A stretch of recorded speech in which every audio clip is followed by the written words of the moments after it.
नमस्कार दोस्तों। शादी से पहले बात करना क्यों ज़रूरी है? कॉलेज ख़त्म होने के बाद मेरे पापा मेरे लिए रिश्ता ढूंढ रहे थे, लेकिन मैं आगे पढ़ाई करना चाहती थी। जब मैंने घर में अपनी इच्छा जाहिर की तो पापा ने साफ कह दिया, शादी कर लो, शादी के बाद भी पढ़ सकती हो। उनका मानना था कि सही उम्र निकल गई तो अच्छा लड़का नहीं मिलेगा। फिर अनीस का रिश्ता आया। वह देखने में ठीक ठाक थे, परिवार भी संपन्न था। जब पापा ने तस्वीर दिखाई तो मुझे कोई खास दिलचस्पी नहीं हुई। पहली मुलाकात में भी हमें बस एक दूसरे को देखने का मौका दिया गया, लेकिन बात करने की इजाज़त नहीं मिली। कुछ दिनों बाद मैंने अपनी भाभी से कहा कि मैं शादी से पहले अनीस से बात करना चाहती हूँ। जब उन्होंने भैया से यह बात रखी तो उन्होंने तुरंत टोक दिया, हमारी शादी से पहले भी बात नहीं हुई थी, फिर इसे क्यों जल्दी है? भाभी ने समझाया कि अब ज़माना बदल गया है, शादी से पहले बातचीत बेहद ज़रूरी है। पापा ने जब यह बात अनीस के परिवार से की तो उनका व्यवहार अचानक बदल गया। उन्होंने गुस्से में कहा, हमारे यहाँ शादी से पहले लड़का लड़की बात नहीं करते। अगर आपको ये गलत लगता है तो रिश्ता यहीं ख़त्म कर सकते हैं। पापा डर गए कि रिश्ता टूटने से समाज में बदनामी होगी, और मैंने भी उनकी बात मान ली। शादी के बाद जो हुआ उसने मेरी दुनिया हिला दी। शादी हो गई, सुहाग रात पर सब कुछ सामान्य था, लेकिन अगली सुबह जो हुआ उसने मुझे हिलाकर रख दिया। अनीस ने कहा, मेरा छोटा भाई भी तुम्हारे साथ संबंध बनाना चाहता है। मैं सन्न रह गई। गुस्से में कहा, आपको शर्म नहीं आती अपनी पत्नी के बारे में ऐसी बातें करते हुए? लेकिन जो जवाब मिला वो और भी भयावह था। इसमें गलत क्या है? मैं भी अपनी भाभी के साथ संबंध बना चुका हूँ और हमारे घर में यह आम बात है।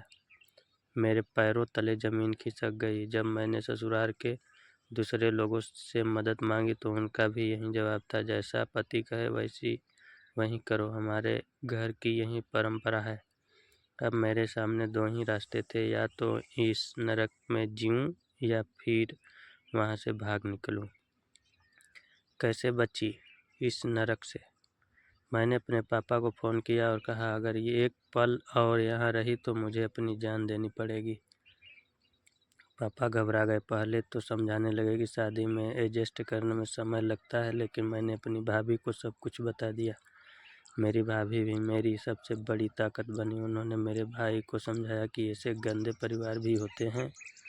जब मेरे ससुराल का फ़ोन आया तो मैंने साफ कहा, मैं वहाँ नहीं लौटूंगी जहाँ पूरा परिवार एक ही औरत पर हक जताना चाहता हो।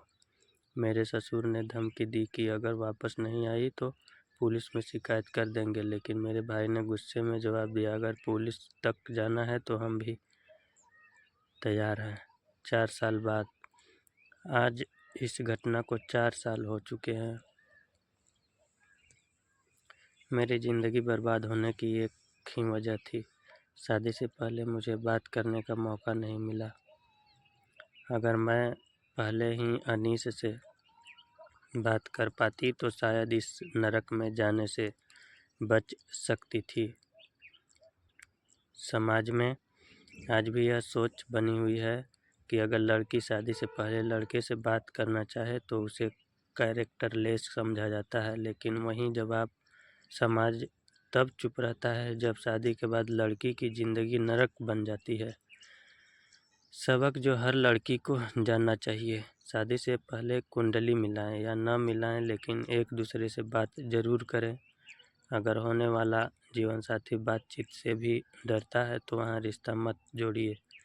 शादी सिर्फ घर परिवार की मर्यादा निभाने के लिए नहीं होती, बल्कि जीवन भर के साथ और सम्मान के लिए होती है। अगर आपकी शादी की बात चल रही है तो इस कहानी को एक सबक की तरह याद रखें। सही समय पर सही सवाल पूछने से आप अपनी ज़िंदगी बचा सकती हैं। प्लीज़ अगर एग्री हो तो एक शेयर मेरे लिए, क्योंकि जो न्यू लड़कियां हैं उन्हें बताना ज़रूरी है ये सब। राम राम, धन्यवाद।